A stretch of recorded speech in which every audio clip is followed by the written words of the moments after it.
السلام علیکم پیارے حضور. السلام. میرا سوال ہے کہ اللہ تعالیٰ نے شیطان کیوں بنایا ہے؟ شیطان کیوں بنایا ہے؟ بیٹھ جاؤ. اللہ تعالیٰ نے انسان بنایا، ٹھیک ہے، ہم انسان ہیں نا، اور ہمیں کہا کہ یہ اچھی باتیں ہیں، یہ بری باتیں ہیں، ٹھیک ہے. تم اچھی باتیں کرو گے تو تمہیں اس کا اچھا ریوارڈ ملے گا، تمہیں اچھی چیزیں دوں گا، انعام دوں گا، ٹھیک ہے، ریوارڈ دوں گا.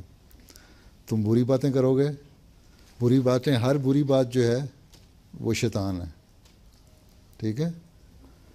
جب آدمی کے دل میں کوئی گندا خیال آتا ہے تو اس کا مطلب وہ شیطان. تم کوئی لڑائی کرتے ہو تو وہ شیطان. ہر جو گندی بری چیز ہے نا وہ شیطان ہے. اللہ میاں نے دو چیزیں بنائی ہیں، اچھی اور بری.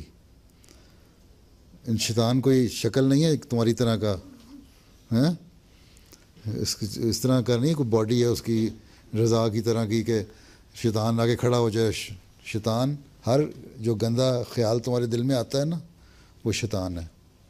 تو اللہ میاں نے دو چیزیں بنائی ہیں، ایک اچھی بات، ایک بری بات. بری بات کو اس نے شیطان کہہ دیا، اچھی بات کو اس نے کہہ دیا کہ یہ نیک فرشتوں کا کام ہے، ٹھیک ہے. تمہیں چوائس دے دیا، ٹھیک. شیطان کو جسم نہیں ہوتا، ہر گندی بات شیطان ہے. حضرت موسیٰ نے بھی مکہ مار کے مار دیا تھا نا جو اپنے مخالف کو، تو انہوں نے یہی کہا تھا یہ شیطان کا عمل جو مجھ سے کروایا شیطان نے.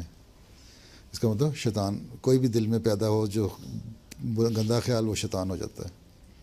شیطان کوئی جسم نہیں ہوتا اس طرح جس طرح ہم ہیں، ٹھیک ہے.